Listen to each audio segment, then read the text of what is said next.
Good morning, Year 3. Right, we are ready to go on to Lesson 5 of reading bar graphs today. So I hope you can see that clearly enough. I've got everything as close as I physically can, I'm afraid. So have a look at this bar graph, which shows the number of pupils who like different sports. And there are 4 different sport options: badminton, swimming, tennis and football, that it tells us along this bottom line, the bottom axis. And then at the side, it gives us the scale, the number of pupils. Now, it's going up in tens, as you can see there, 10, 20, 30, 40, 50, 60. But there are little lines in between that are actually going up in twos. Now, they might be a little bit tiny for you to see, guys, so I've just sort of put an arrow to them there, and I will help you through with those as much as I can. So in actual fact, I could tell 2, 4, 6, 8, 10. So it's splitting that 10 square into twos, if that makes sense.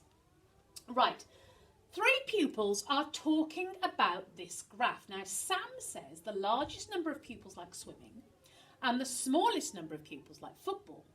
Amira says that 14 more pupils like swimming than badminton and fewer than 40 pupils like tennis. You might struggle a bit with that one if you can't see, but we can have a go with that one.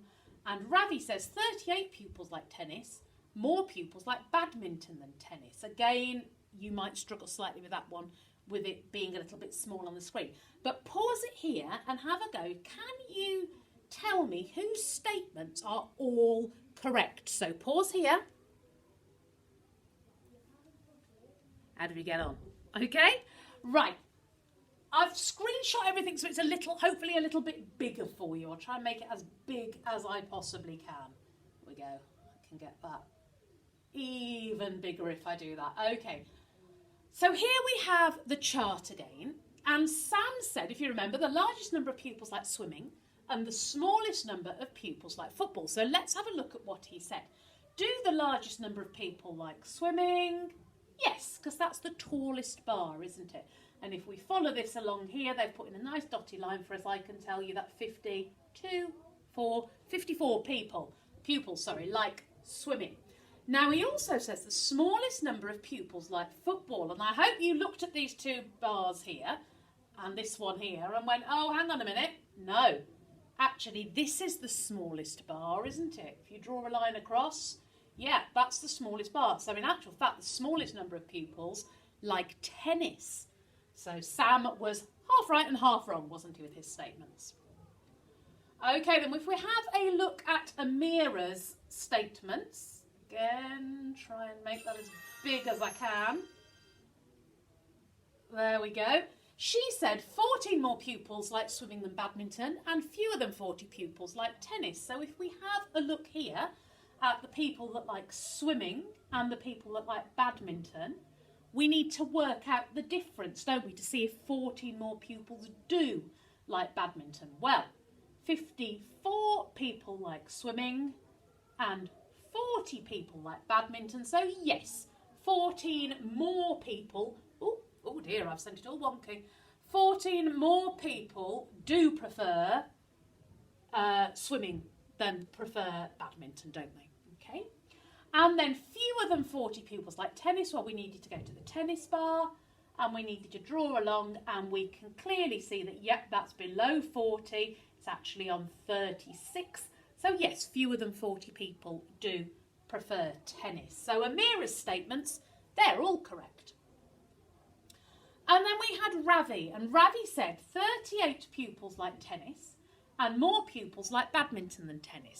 So if we have a look at how many people like tennis, we need to read off that information from the graph. So we draw it across, and in actual fact, they've shown it in slightly bigger detail there. He's not right, is he? 36 people like tennis, not 38. Now, is he right that more pupils like badminton than tennis?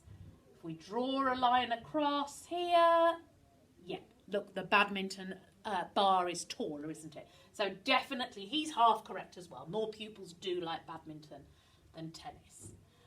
Right, so we're going to have a look at this graph, which again I've made as big as I can. Same sort of scale at the bottom, guys. It's going up in tens, but they've split each 10 square into twos.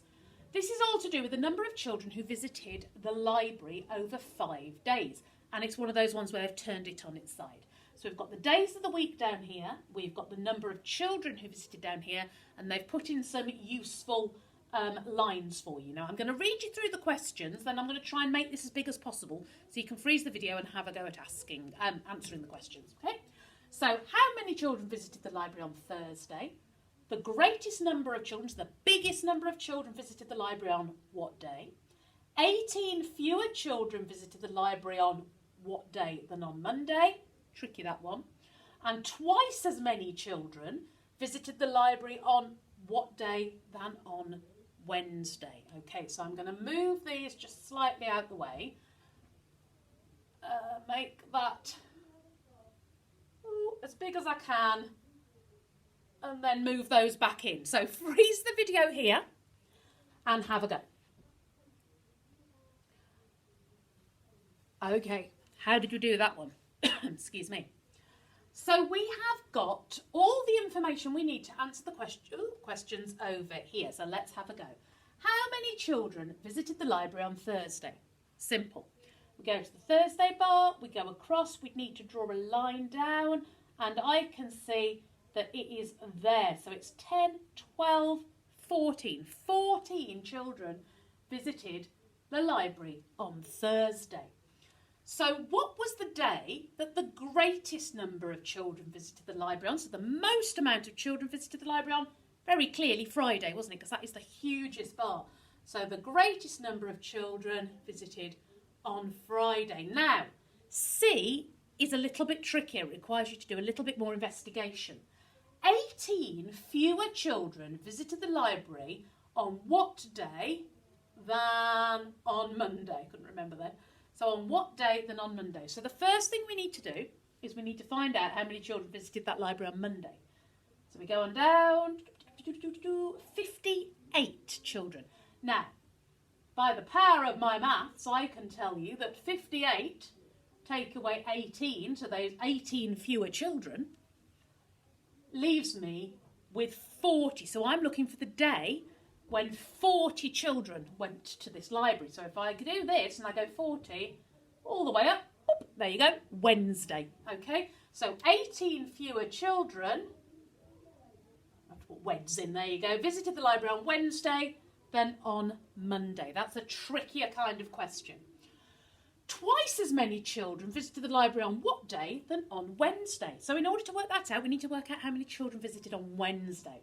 So hopefully you could read this off the screen, but if not, follow me through. So on Wednesday, 40 children visited the library. So on what day did twice as many, 40 times 2, 80 visit?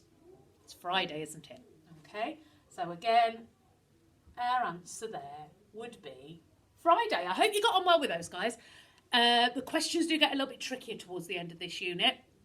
You haven't got, I think you might have just one more lesson left, so this is probably as tricky as it's going to get. So keep on going, you're doing a sterling job. So I'm not going to go through the worksheets with you, but you're on worksheet 5, and read those questions carefully. Rewind this video to help you if necessary. Again, each square is 10, but it's been split into 2s. The same here, I think that's the same. Yeah, that's the same on all of them, guys. And just watch out for things like there are more sunflowers than carnations in this last one. Remember, if you're finding out how many more or how many fewer, you take the littlest number away from the biggest number and find the difference, and that will give you your answer. Twice as many, so 2 times as many, and all together, add them all together on that one, definitely. Okay, good luck. I look forward to seeing your answers. You've been doing, as I said, brilliantly with this so far. So keep on going, and I will see you tomorrow. Bye-bye.